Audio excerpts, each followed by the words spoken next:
Data Structure Programming Lab for Complementary Paper. Dear students, today we will discuss about implementation of polynomial using arrays. ഒരു polynomial എങ്ങനെയാ array ഉപയോഗിച്ചിട്ട് represent ചെയ്യാം, അതിന്റെ field എങ്ങനെയാ work ചെയ്യിപ്പിക്കുക, എന്ത് implementation ഒക്കെ ചെയ്യാന്നുള്ളതാണ് പറയാൻ പോകുന്നത്. എങ്ങനെ അറേ ഉപയോഗിച്ച് പോളിനോമിയൽ റെപ്രസെന്റ് ചെയ്യാൻ നോക്കാം. ഇതുണ്ട് 6. ഈ ഒരു എക്സാമ്പിൾ കൊടുത്തിട്ടുണ്ട്. P1 of X first polynomial ആണ് 8x³ plus 3x² plus 2x plus 6. ഇതിന് നമ്മൾ റെപ്രസെന്റ് ചെയ്യുന്ന ഒരു മെത്തേഡ്. അതുപോലെ വേറെ ഒന്ന് 23x⁴ പ്ലസ് 18x മൈനസ് 3. ഇവിടെ എക്സിന്റെ 0 വരുന്ന ഭാഗമുണ്ട്, അതാണ് ഇവിടെ 0th പൊസിഷൻ. കണ്ടോ, അവിടെയാണ് 6 കൊടുത്തിട്ടുള്ളത് കോൺസ്റ്റന്റ് എന്ന്. ഇവിടെ എക്സിന്റെ പൊസിഷൻ, ഇവിടെ എക്സിന്റെ റേസ് ടു പവർ 1 ആണ്. അപ്പൊ എക്സിന്റെ 1ലെ പൊസിഷനിൽ 2 ആണ്. കണ്ടോ, അതിന്റെ കോഎഫിഷ്യന്റ് 2 ആണ്. അതുപോലെ എക്സിന്റെ പവർ 2, x² പോർഷൻ ആണ് ഈ കാണിക്കുന്നത്, അവിടെ 3 ആണ്. x³ പോർഷനിൽ 8 ആണ്, അതാണ് ഇവിടെ വന്നുള്ളത്. കണ്ടോ, ഇതാണ് അറേ. അറേയുടെ ഇൻഡെക്സ് 0 സ്റ്റാർട്ട് ചെയ്യുക, അപ്പൊ 0. എക്സിന്റെ കോഎഫിഷ്യന്റ് 0 അറേ ഇൻഡെക്സിൽ പ്ലേസ് ചെയ്യും. എക്സിന്റെ കോഎഫിഷ്യന്റ് 1 വരുന്നത് അറേ ഇൻഡെക്സ് 1ൽ സ്റ്റോർ ചെയ്യും. ആ രൂപത്തിലാണ് ഇത് വർക്ക് ചെയ്യുന്നത്. ഇവിടെ നോക്കിയത് വേറെ കൺസെപ്റ്റ് ആണ്. ഇവിടെ 0 എന്ന് പറയുന്നത് -3 ആണ്. എക്സിന്റെ പവർ 0 വരുന്നത്. അപ്പൊ അറേയിലെ 0th പൊസിഷൻ ഇൻഡെക്സിൽ എന്ത് വരും? -3 വരും. ദെൻ x⁻1 വരുന്നത് 18, അപ്പൊ അറേ ഇൻഡെക്സിൽ 18. ഇവിടെ 2, 3 ഇല്ല പവറിൽ. x² ടേം ഇല്ല, x³ ടേമും ഇല്ല. അപ്പൊ 2ന്റെ ടേമിൽ 0, 3ന്റെ ടേമിൽ 0 വന്നു. ഓക്കെ, അപ്പൊ ഇൻഡെക്സ് അറേ ഇൻഡെക്സ് 4ന്റെ ടേമിലാണ് x⁴ വന്ന് 23.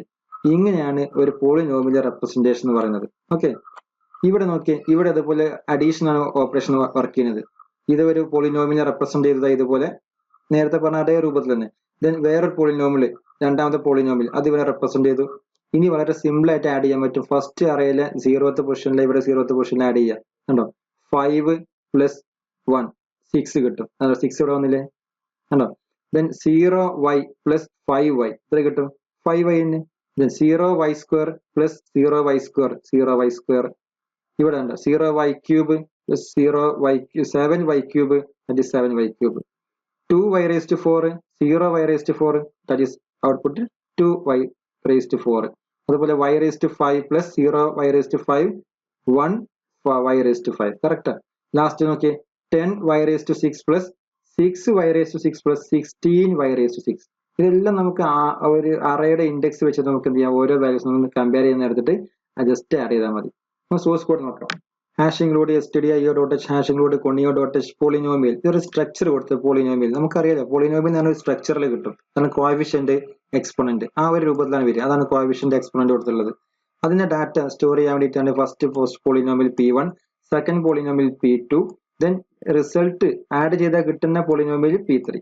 ആ രൂപത്തിൽ കൊടുത്തിട്ടുണ്ട്. ഈ വാല്യൂസ് നോക്കിയേ, ഇൻഡ് values that is i, j, k, term 1, term 2. Enter the number of terms first polynomial. ഒരു പോളിനോമിയൽ എത്ര ടേം ഉണ്ടെന്ന് ആദ്യം കൊടുക്കണം. എന്നിട്ട് അത് വെച്ചിട്ട് അറേയിലെ ഇൻഡെക്സ് നമുക്ക് സോർട്ട് ചെയ്യാൻ പറ്റുള്ളൂ. ഫസ്റ്റ് പോളിനോമിയൽ എത്ര വാല്യൂസ് ഉണ്ട്, എത്ര ടേം ഉണ്ട്. സെക്കൻഡ്, ആ പോളിനോമിയൽ എന്ത് ചെയ്യണം, നമുക്ക് ജസ്റ്റ് പ്രിന്റ് ചെയ്യിപ്പിക്കണം. ആദ്യം എക്സ്പോണന്റ്, ദെൻ അതിന്റെ കോഎഫിഷ്യന്റ് ആദ്യം ടൈപ്പ് ചെയ്യണം. അതിനുശേഷം എക്സ്പോണന്റ്, കറസ്പോണ്ടിങ് എക്സ്പോണന്റ് ടൈപ്പ് ചെയ്യുക. ആ രൂപത്തിലായിരിക്കും അതിന്റെ സീക്വൻസ് വരേണ്ടതെന്ന് പറയാം. ദെൻ ആ പോളിനോമിയൽ എൻ്റർ ചെയ്യണം. ഇവിടെ പോളിനോമിയൽ എൻ്റർ ചെയ്യാനുള്ള ഒരു കോഡാണ് കൊടുത്തുള്ളത്. Enter the coefficient. ഫസ്റ്റ് ഇതിന്റെ കോഎഫിഷ്യന്റ് എൻ്റർ ചെയ്ത് കൊടുക്കുക. Then enter the exponent. ഇപ്പൊ മാക്സിമം ഏറ്റവും വലുതാണ് ആദ്യം കൊടുക്കേണ്ടത്. ആ രൂപത്തിൽ പ്ലേസ് ചെയ്ത് പോവുക. കോഎഫിഷ്യന്റിന്റെ ഏറ്റവും വലിയ കോഎഫിഷ്യന്റ് ഏതാണോ അത് കൊടുക്കുക. നെക്സ്റ്റ് കോഎഫിഷ്യന്റിന്റെ സൈസ് കുറഞ്ഞത് കൊടുക്കുക. അതായത് x³ കൊടുക്കുക. കഴിഞ്ഞ ശേഷം മാത്രമേ x2 കൊടുക്കാൻ പാടുള്ളൂ. ദെൻ അതിനുശേഷം മാത്രമേ x1 കൊടുക്കാൻ പറ്റുള്ളൂ. ആ ഓർഡറിലാണ് കൊടുക്കേണ്ടത്. ഓക്കെ, ഡിക്രീസിങ് ഓർഡറിലാണ്, ഡിസെൻഡിങ് ഓർഡറിലാണ് കൊടുക്കേണ്ടത്. ദെൻ ഈ എൻ്റർ ദ സെക്കൻഡ് പോളിനോമിയൽ, അതിന്റെ ടേംസ് എത്ര ടേംസ് ഉണ്ടെന്ന് കൊടുക്കാം. അതിനുശേഷം ആ ടേംസ് നമുക്ക് എൻ്റർ ചെയ്ത് കൊടുക്കാം. ഇവിടെയും അതുപോലെ തന്നെ ഡിക്രീസിങ് ഓർഡറിലാണ് ആ വാല്യൂസ് ടൈപ്പ് ചെയ്ത് കൊടുക്കേണ്ടത്. ആദ്യം x5 കൊടുക്കുക, പിന്നെ x4 കൊടുക്കുക, പിന്നെ x⁻³ കൊടുക്കുക. ആ രൂപത്തിൽ അറേഞ്ച് ചെയ്യുക. അതിനുശേഷം നമുക്ക് അത് ആഡ് ചെയ്യണം, കോഎഫിഷ്യന്റ് തമ്മിൽ ആഡ് ചെയ്യണം. അപ്പൊ ഇതെല്ലാം ഒരു അറേയിൽ സ്റ്റോർ ചെയ്തു. ഫസ്റ്റത്തെ വാല്യൂസ് അറേയിൽ സ്റ്റോർ ചെയ്തു, സെക്കൻഡ് വാല്യൂ സെക്കൻഡ് അറേയിൽ സ്റ്റോർ ചെയ്തു. ഇനി ആ അറേയിലുള്ള വാല്യൂസ് തമ്മിൽ ആഡീഷൻ നടത്തിയാൽ മതി. ഇവിടെ ചെയ്യുന്ന ഓപ്പറേഷൻ അഡീഷൻ ആണ്. ജസ്റ്റ് ആഡീഷൻ എന്ന് പറഞ്ഞ ഓപ്പറേഷൻ നടത്തിയാൽ മതി. സ്ട്രക്ചറിൽ ആയതുകൊണ്ട് സ്ട്രക്ചർ വേരിയബിൾ പിക്ക് ചെയ്യണം. അതുകൊണ്ടാണ് ഡോട്ട് കൊടുത്തത്. ഡോട്ട് കോഎഫിഷ്യന്റ് ആണ് കൊടുത്തത്. ഉണ്ടോ, dot P1 i dot, P2 j dot. അപ്പോൾ സ്ട്രക്ചറിലെ വേരിയബിൾ നമുക്ക് ഇതുപോലെ എന്ത് ചെയ്യാം, ഡോട്ട് വെച്ചിട്ട് ആക്സസ് ചെയ്യാൻ പറ്റും, ആ വേരിയബിൾ ഉപയോഗിച്ചിട്ട്. അതുപോലെ ഈ ഒരു കണ്ടന്റ് ഉപയോഗിച്ചിട്ട് ഡാറ്റ ആക്സസ് ചെയ്ത് കൊടുക്കുക. ദെൻ ഇവിടെ എൽസ് പാർട്ടിൽ വർക്ക് ചെയ്യുന്ന സെയിം കൺസെപ്റ്റ് തന്നെ ഓരോ കോഎഫിഷ്യന്റും ആ കോഎഫിഷ്യന്റ് അനുസരിച്ചുള്ള ഡാറ്റ പിക്ക് ചെയ്തെടുക്കുക. കറസ്പോണ്ടിങ് കോഎഫിഷ്യന്റ്, ഈ കോഎഫിഷ്യന്റ് ഇല്ലാത്ത വാല്യൂസ് ഉണ്ടായിരിക്കും. അങ്ങനെ പിന്നെ എക്സ്റ്റോറിന്റെ ടേം ഇല്ലെങ്കിൽ അവിടെ ആ കോഎഫിഷ്യന്റെ ഭാഗത്ത് നമുക്ക് 0 എന്ന് കൊടുക്കാം. അപ്പോൾ 0+ എന്ന് പറഞ്ഞാൽ ആഡ് ചെയ്ത് വരും. ബാക്കിയുള്ള ഏതെങ്കിലും കണ്ടന്റ് സ്റ്റോർ ചെയ്താണ്ട് കണ്ടന്റ് വർക്ക് ചെയ്യിപ്പിക്കുന്നുണ്ടെങ്കിൽ ആ ഒരു പ്ലേസിൽ നമുക്ക് വർക്ക് ചെയ്യും. കാരണം ചില കേസിൽ 0th പൊസിഷനിൽ വാല്യൂസ് ഉണ്ടായിരിക്കില്ല, ചില എക്സ്പോണന്റ് വർക്ക് ചെയ്യുന്നുണ്ടാവില്ല, 0 ഉണ്ടാവില്ല. കാരണം x⁻0 അല്ലെങ്കിൽ x⁻7 എന്നുള്ള അതിന് കോഎഫിഷ്യന്റ് ഉണ്ടാവില്ല. അപ്പോൾ 0+ എന്ന് പറഞ്ഞാൽ വരില്ല, ഒരു അഡീഷണൽ ആയതുകൊണ്ട് പ്ലസ് വരുന്നത്. അപ്പൊ ആ ഒരു കേസ് വന്നു കഴിഞ്ഞാൽ നമുക്ക് അതും കൂടെ കാൽക്കുലേറ്റ് ചെയ്യണം. 0+ എന്നിട്ട് ഫസ്റ്റ് കേസിലാകാം അല്ലെങ്കിൽ സെക്കൻഡ് കേസിലാകാം. ഏതെങ്കിലും ഒരു പോളിനോമിയൽ അതില്ലാതെ വരാം, അതില്ലെങ്കിൽ ഒന്നിച്ചുണ്ടായി വരാം. അപ്പോൾ ആ ഒരു നമ്പർ ഓഫ് ടേംസ് കൂടെ കാൽക്കുലേറ്റ് ചെയ്തതിനു ശേഷമാണ് വർക്ക് ചെയ്യുക. ഒരു പക്ഷേ ഫസ്റ്റ് പോളിനോമിയൽ ആയിരിക്കാം, അല്ലെങ്കിൽ സെക്കൻഡ് പോളിനോമിയൽ ആയിരിക്കാം, അല്ലെങ്കിൽ രണ്ടും ഈക്വൽ ആയിരിക്കും. അപ്പോൾ ദെൻ അത് പ്രിന്റ് ചെയ്യിപ്പിക്കണം. പ്രിന്റ് ചെയ്യിപ്പിക്കുമ്പോൾ തന്നെ four i = 0, i less than k - 1.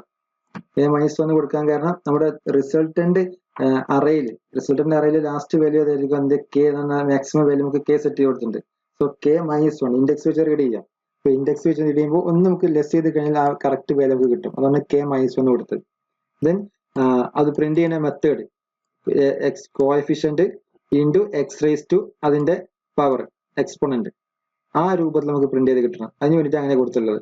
നോക്കാം അതെങ്ങനെ വരാൻ നോക്കാം, റൺ ചെയ്ത് നോക്കാം. Enter the number of terms in first polynomial, അത് 3 എന്ന് ടൈപ്പ് ചെയ്തു. 3 വാല്യൂസ് നമുക്ക് ടൈപ്പ് ചെയ്യണം. അത് മാത്രമല്ല അതിന്റെ കോഎഫിഷ്യൻസ് അതുപോലെ കറസ്പോണ്ടിങ് എക്സ്പോണന്റ് ടൈപ്പ് ചെയ്യണം. ഇൻ ഡിസെൻഡിങ് ഓർഡറിലാണ് ടൈപ്പ് ചെയ്യേണ്ടത്. ഓക്കെ, അപ്പൊ ആ രൂപത്തിലാകുമ്പോൾ നമുക്ക് ആദ്യം 2 ഫസ്റ്റ് നമുക്ക് 2 പറയാം, 2x3. സോ ക്യൂബ് ആണ് വരിക exponent. Then 5x, that is 5x, x എന്ന് പവർ 1 ആണ് വരിക അല്ലെ. ദെൻ കോൺസ്റ്റന്റ് ടൈം ഉണ്ട്, കോൺസ്റ്റന്റ് ടൈം 7 കൊടുക്കാം. ഓക്കെ, എക്സ്പോണന്റ് 0 ആണ് എക്സ്പോണന്റ് വരിക കോൺസ്റ്റന്റ് ടൈം ആകുമ്പോൾ. ദെൻ സെക്കൻഡ് പോളിനോമിയൽ റെഡി ചെയ്ത് കൊടുക്കുകയാണ്. അതിൽ എത്ര വാല്യൂസ് ഉണ്ട് നോക്കിയാൽ 2 വാല്യൂസ് കൊടുത്തിട്ടുണ്ട്. 2 അത് ഇതൊക്കെ എൻ്റർ ചെയ്യാണ്. 4x⁻4, ദെൻ 3 കോൺസ്റ്റന്റ് ടൈം ആണ്, അത് 0 അധികം കൊടുക്കുക. ഇത് രണ്ടും കൂടെ ആഡ് ചെയ്യാൻ നോക്കാം. കണ്ടോ, 4x⁻4 plus 2x³ plus 5x⁻1 plus 7x⁻0, അത് കോൺസ്റ്റന്റ് ടൈം ആണ്, പ്ലസ് x⁻0. ഓക്കെ അല്ലേ? നമുക്ക് ഒന്നുകൂടെ റൺ ചെയ്ത് നോക്കാം വേറൊരു പ്രോഗ്രാം കൂടെ. ഇവിടെ എൻ്റർ ചെയ്യുന്ന value 2, that is 1x⁻5 minus values കൊടുക്കട്ടെ, മൈനസ് ഒന്നും പ്രോബ്ലം, -3 ആണ് കൊടുക്കുന്നത്. -3x² ആണ്, അത് 2 കൊടുത്താൽ മതി. ദെൻ എന്റെ സെക്കൻഡ് പോളിനോമിയൽ എത്ര ടേംസ് ഉണ്ട്? ടേംസ് 3 ടേംസ് ഉണ്ട്. അതിലെ ഫസ്റ്റിന്റെ 3x³. Okay, enter the coefficient exponent coefficient. Next വരുന്നത് -2x², -2x² കൊടുത്ത് ദെൻ കോൺസ്റ്റന്റ് ടൈം ആണ്, ദാറ്റ് ഈസ് 7x⁻0. 7x⁻0 ആണോ, x⁻5 പ്ലസ് ഓർ മൈനസ്, എന്ന് പറഞ്ഞാൽ പ്ലസ് മൈനസ് ഉള്ള മൈനസ് ആണ് വരിക, പ്ലസ് -3 എന്ന് പറഞ്ഞത് x², 3x² പ്ലസ് 2 ഈ രൂപത്തിലാണ് വന്നുള്ളത്. ഓക്കെ അല്ലേ? സോ നെക്സ്റ്റ് പ്രോഗ്രാമുമായി അടുത്ത ക്ലാസ്സിൽ കാണാം. Thank you.